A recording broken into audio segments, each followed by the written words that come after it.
तो इस कहानी की शुरुआत होती है एक शांत और घने जंगल से, जहां बस एक इकलौता घर है और इस घर में जून अपने 2 बच्चों के साथ रहती है। उसके एक बेटे का नाम सैम और दूसरे का नाम नोलन है और नोलन के पास कोडा नाम का एक कुत्ता भी है।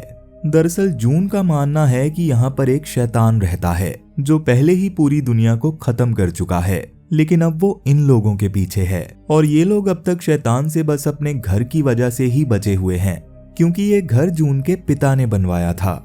उन्होंने इस घर को एक खास किस्म की लकड़ी से बनवाया था जिसका इस्तेमाल शैतान को रोकने वाले रिचुअल्स में किया जाता है। इसके अलावा घर की दीवारों पर भी कुछ खास किस्म के निशान बने हुए थे और इन लोगों के अक्सर कुछ रिचुअल्स और प्रेयर्स करने की वजह से घर की सुरक्षा इतनी मजबूत हो चुकी थी कि शैतान घर के अंदर नहीं आ सकता था और घर से बाहर जाने के लिए ये लोग खुद को रस्सी से बांध लेते थे, जिसका दूसरा सिरा घर से जुड़ा हुआ होने की वजह से शैतान इनको छू नहीं सकता था। जबकि जून का मानना है कि अगर शैतान ने तुम्हें छू लिया तो वो तुम्हें गुलाम बना लेगा। तो ये सब जानने के बाद चलो अब कहानी में वापस आते हैं, जहां जून जब एक रात मेंढक के टरटराने की आवाज सुनकर घर से बाहर आती है तो वो देखती है कि वहां पर कोई मेंढक नहीं था। तभी शैतान उस पर हमला करने की कोशिश करता है, लेकिन जून अब भी घर से जुड़ी हुई थी, जिसकी वजह से शैतान उसे छू नहीं पाता। अब अगली सुबह जून बच्चों को उठाती है, जिसके बाद ये लोग ब्रेकफास्ट करने लगते हैं। पर ये लोग ज्यादातर घर के अंदर ही रहते थे, जिसकी वजह से इनको अक्सर खाने की कमी का सामना करना पड़ता था और ये लोग जो मिल जाए बस उसी को खाकर अपनी भूख मिटा लिया करते थे। अब ब्रेकफास्ट के बाद ये लोग अपने लिए खाना ढूंढने के लिए बाहर जाते हैं, पर जाने से पहले ये लोग रस्सी पकड़कर एक रिचुअल या फिर किसी तरह का मंत्र पढ़ते हैं, जिसके बाद ये तीनों रस्सी बांधकर अलग अलग दिशा में खाने की तलाश में निकल पड़ते हैं और उस रस्सी का दूसरा सिरा घर से जुड़ा हुआ था। तब जंगल में जून को फिर से शैतान दिखाई देता है, लेकिन जून के लिए अब ये सब बहुत आम बात थी, इसलिए वो उसे अनदेखा करके आगे बढ़ जाती है। उधर सैम एक गिलहरी का शिकार करता है और कुछ कीड़े और मेंढक खाकर अपनी भूख मिटाता है। वहीं नोलन को जमीन पर एक अंडा पड़ा हुआ मिलता है, मगर उसकी रस्सी कहीं फंस गई थी, जिसकी वजह से वो उस तक नहीं पहुंच पा रहा था। इसलिए वो अपनी रस्सी को खोलने की कोशिश कर ही रहा था कि तभी सैम आकर उसे रोक देता है। पर इसी बीच नोलन को सैम की आवाज में ये सुनाई देता है कि माँ मुझसे ज्यादा प्यार करती है, जबकि सैम ने ऐसा कुछ भी नहीं कहा था और गुस्से में नोलन अपने भाई को गिरा देता है, जिससे सैम की रस्सी खुल जाती है और उसे काफी चोट भी लगती है। तब घबराया हुआ नोलन जल्दी से सीटी बजाकर अपनी माँ को बुलाता है और माँ के आने तक वो अपनी रस्सी खोलकर अपने भाई की मदद करने की कोशिश करता है, लेकिन तभी वहां पर शैतान आ जाता है और वो बच्चों की ओर बढ़ने लगता है। पर ऐन वक्त पर जून वहां पहुंचकर अपने साथ साथ बच्चों को भी रस्सी से बांध लेती है। ये शैतान इस वक्त जून की माँ के रूप में था और रस्सी बंदी होने की वजह से वो इन लोगों को छू नहीं पा रहा था। और इस सब के दौरान हमें ये भी पता चलता है कि वो शैतान सिर्फ जून को ही दिखाई देता है और सैम को उसके होने का सिर्फ एहसास होता है, जबकि नोलन को तो ऐसा कुछ महसूस तक नहीं होता। खैर अब घर आकर जून बच्चों पे बहुत गुस्सा करती है और उनसे माफी मंगवाते हुए प्रेयर करवाती है, क्योंकि उनके रस्सी खोलने की वजह से आज इन सब की जान जा सकती थी और सैम के पैर पर काफी चोट भी लग गई थी। जिसके बाद खाना खाते हुए जून बच्चों को बताती है कि एक बार शैतान मेरे सामने एक छोटी बच्ची बनकर आया था, जिसके पैर में इतनी चोट लगी हुई थी कि उसकी हड्डी बाहर आई हुई थी, पर मैंने उसकी मदद नहीं की, क्योंकि मैं जानती थी कि शैतान चाहता है कि मैं उस लड़की की मदद करने के चक्कर में अपनी रस्सी से दूर हो जाऊं और वो मुझ पर हमला कर सके। वो कहती है कि शैतान अक्सर रूप बदलता रहता है, इसलिए तुम लापरवाही कभी मत करना। और खाने के बाद वो बच्चों को एक छोटी सी बेसमेंट में बंद करके उनसे एक रिचुअल करवाती है, जिससे उन्हें इस घर की शक्ति पर यकीन हो और उनके अंदर का डर मिट जाए। पर नोलन को अपनी माँ की बातों पर यकीन नहीं था, क्योंकि उसको ना तो कभी ऐसा कुछ दिखाई देता था और ना ही महसूस होता था। नोलन इस घर की कैद से आजाद होकर एक ऐसी जगह जाना चाहता था जहाँ वो जो चाहे खा सके। इसलिए वो रात को सैम से इस बारे में बात करते हुए कहता है कि आज पहली बार रस्सी टूटी, मगर उसके बाद भी हमें कुछ नहीं हुआ। जिस पर सैम कहता है कि भाई हम बाल बाल बचे हैं। तब नोलन पूछता है कि अगर शैतान आज हमें छू लेता तो क्या माँ हमें भी उसी तरह मार डालती जैसे उन्होंने हमारे पिता और नाना नानी को मारा था। तो सैम कहता है कि माँ हमें उनसे बचा रही थी क्योंकि वो लोग शैतान के कब्जे में थे। लेकिन नोलन को अब भी यही लग रहा था कि शैतान जैसा कुछ भी नहीं है और उनकी माँ उन लोगों से बस झूठ बोल रही है, जबकि सैम को अपनी माँ पर पूरा भरोसा था। वहीं जून इस वक्त घर के बाहर बैठी हुई थी, जहां शैतान जून के पति के रूप में उसके पास आता है। वो कहता है कि मैं जानता हूं तुमने बच्चों को उनके पिता के बारे में नहीं बताया है, क्योंकि ऐसा करने पर तुम्हें उन्हें अपनी सच्चाई भी बतानी पड़ेगी। मगर जून कहती है कि मैं अब वैसी नहीं हूं और वो घर के अंदर चली जाती है। लेकिन शैतान उसे धमकाते हुए कहता है कि आज अगर मैं इस घर के इतना करीब आ गया हूं तो किसी दिन तुम्हारे बच्चों तक भी पहुंच ही जाऊंगा। अब अगले दिन ग्रीन हाउस में पौधे लगाते वक्त नोलन की नजर अपनी माँ की पीठ पर बने सांप के टैटू पर पड़ती है, जिसको अक्सर धार्मिक और पौराणिक संबंधों में शैतान से जोड़ा जाता है। तब नोलन पूछता है कि आपने तो कहा था शैतान ने सबको मार दिया है, तो फिर आपने ये टैटू कहाँ से बनवाया? तो जून कहती है कि ये मैंने शैतान के आने से पहले बनवाया था और तब मैं बिल्कुल अलग इंसान हुआ करती थी। तब नोलन पूछता है कि अगर शैतान हम में से किसी को छू लेता तो क्या होता? तो जून कहती है कि हम एक दूसरे को मार डालते और शैतान ने इसी तरह पूरी दुनिया को खत्म किया है। अब रात को जब जून नहा रही होती है तो अचानक नोलन नींद में चलते हुए वहां आ जाता है। तब जून नोलन को वापस उसके बिस्तर पर ले जाकर सुला देती है और उसके पैर में एक घंटी बांध देती है, ताकि अगली बार जब वो नींद में चले तो उस घंटी की आवाज से जाग जाए। तो अब ऐसे ही कई दिन बीत जाते हैं और इन दिनों में सैम का पैर भी अब ठीक हो चुका था, पर इसके साथ ही इन लोगों का खाना भी अब खत्म हो चुका था और जून इस बात से काफी परेशान थी कि अब वो अपने बच्चों को क्या खिलाएगी।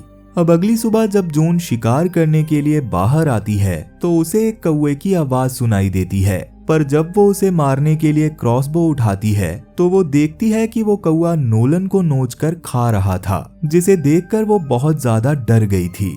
लेकिन फिर भी वो अपने आप को संभालती है और खाना ढूंढने में लग जाती है, क्योंकि वो जानती थी कि ये सब सच नहीं है। मगर यहाँ पर अब खाना और जानवर खत्म हो चुके थे, इसलिए वो लोग पेड़ की छाल को पकाकर ही खाने लगते हैं। लेकिन एक दिन छाल इकट्ठा करते वक्त नोलन देखता है कि सैम और जून उसे छोड़कर कहीं चले गए हैं और उसे कुछ समझ में आने से पहले ही कोई उसकी रस्सी को कुएं के अंदर खींचने लगता है, जहां हमें सांप जैसी चमड़ी वाला एक शैतान दिखाई देता है। पर अगले ही पल नोलन की नींद खुल जाती है, क्योंकि वो सपना देख रहा था और नींद में चलकर वो इस वक्त बिना रस्सी के ही घर से बाहर आ चुका था। तब जून वहां पर आकर जल्दी से उसे घर के अंदर ले जाती है और उसे उसी बेसमेंट में बंद करके जबरदस्ती उससे वो रिचुअल करवाती है। पर इस सब से नोलन का उसकी माँ पर शक यकीन में बदलता जा रहा था, इसलिए वो सैम से कहता है कि अब तो हमारे पास खाना भी खत्म हो गया है, तो अब हमें इस घर से बाहर जाकर अपने लिए मदद ढूंढनी ही होगी। पर सैम को अपनी माँ की बातों पर पूरा यकीन था, इसलिए वो नोलन का साथ देने से मना कर देता है। मगर जून ने भी उनकी ये बातें सुन ली थी, इसलिए वो अगली सुबह अपने बच्चों का मूड ठीक करने के लिए उन्हें अपना पुराना इंस्टेंट कैमरा दिखाती है, क्योंकि बच्चों ने आज से पहले ऐसा कुछ नहीं देखा था। वो बच्चों को अपनी एक पुरानी फोटो भी दिखाती है, जिसमें सच में जून बहुत ही अलग दिख रही थी। पर इस वक्त इस कैमरा में बस एक ही फोटो बची है और जून कहती है कि इसे हम सही वक्त आने पर ही खींचेंगे। लेकिन इसके साथ ही वो कहती है कि अब हमारे पास खाना खत्म हो चुका है और जंगल में जानवर भी खत्म हो चुके हैं और हम सिर्फ पेड़ की छाल खाकर जिंदा नहीं रह सकते। इसलिए अब हमारे पास बस एक ही तरीका है कि हम कोड़ा को मारकर खा लें, जिसमें सैम अपनी माँ का साथ देता है, जबकि नोलन इस बात को मानने से मना कर देता है। अब नोलन इस बारे में अपनी माँ से बहस करता है, क्योंकि वो कोड़ा से बहुत प्यार करता था और वो कोड़ा को पकड़कर रोने लगता है। लेकिन जून जबरदस्ती उससे कोड़ा को छीनकर ग्रीन हाउस के अंदर ले जाती है। असल में जून भी कोड़ा से बहुत प्यार करती थी, पर इस वक्त उसके पास कोड़ा को मारकर खाने के अलावा और कोई चारा नहीं था। पर उसके कोड़ा को मारने से पहले ही नोलन बिना रस्सी के वहां आ जाता है और कोड़ा वहां से भाग जाता है। नोलन जून से कहता है कि आज आपको यकीन हो जाएगा कि यहाँ पर कोई शैतान नहीं है। जिसके बाद वो जून की रस्सी को काटकर उसे ग्रीन हाउस में बंद कर देता है। अब जून इस सब से काफी पैनिक हो जाती है, पर उसके बावजूद नोलन दरवाजा नहीं खोलता। लेकिन तभी वो शैतान जून की माँ के रूप में वहां आकर जून की तरफ बढ़ने लगता है। और जून ये बात अच्छे से जानती थी कि अगर शैतान ने उसे छुआ तो उसके जरिए वो घर में घुस जाएगा और उसके बच्चों को मार देगा। इसलिए वो खिड़की के कांच से अपना गला काटकर अपनी ही जान ले लेती है। अब अपनी माँ की लाश को देखकर दोनों बच्चे पूरी तरह से टूट चुके थे। भूख के मारे सैम का इस वक्त बहुत बुरा हाल था और नोलन चाहकर भी उसके लिए कुछ नहीं कर पा रहा था। इसलिए वो बाहर जाकर अपने लिए मदद ढूंढने का फैसला करता है, जिसके लिए नोलन तीनों रस्सियों को जोड़कर बाहर आता है और एक रोड तक पहुंच जाता है, जहां वो चिल्ला चिल्ला कर मदद मांगता है। पर वहां कोई भी नहीं था जो उसकी मदद कर सके। इसलिए नोलन निराश होकर घर वापस आ जाता है। पर तभी कोल नाम का एक आदमी उसका पीछा करते हुए वहां पर आ जाता है, जो नोलन से कहता है कि मैं तुम्हारी आवाज सुनकर ही यहाँ आया हूँ।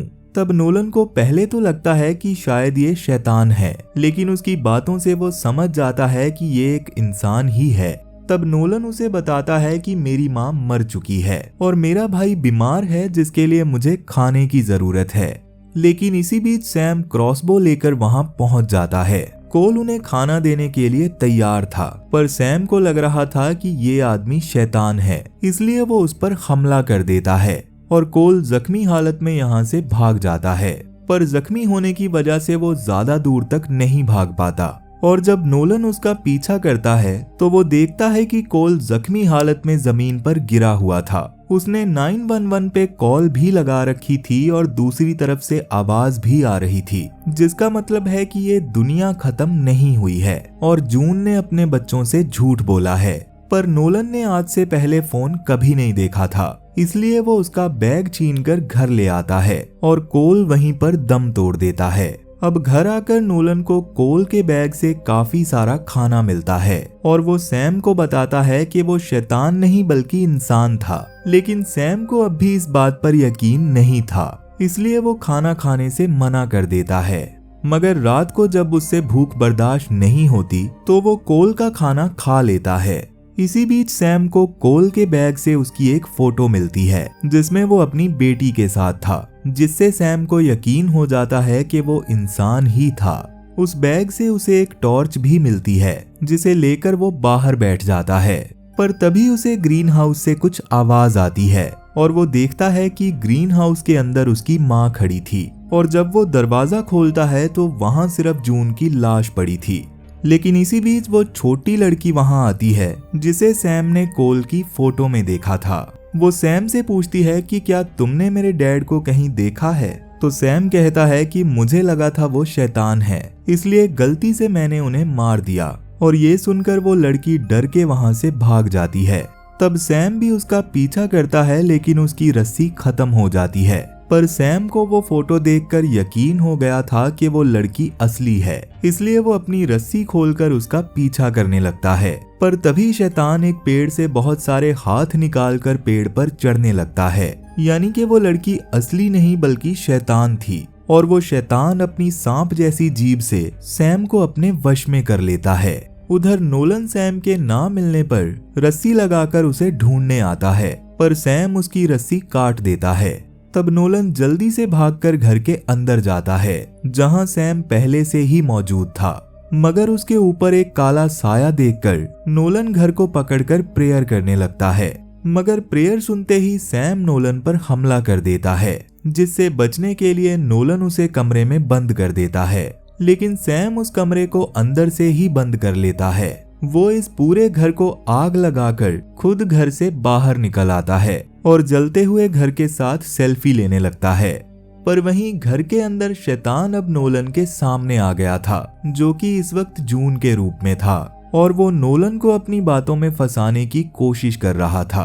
पर नोलन ये बात अच्छे से जानता था कि ये उसकी मां नहीं है, इसलिए वो बड़ी ही चालाकी से शैतान को पकड़कर उस बेसमेंट में कूद जाता है, जहां वो अक्सर प्रेयर किया करते थे।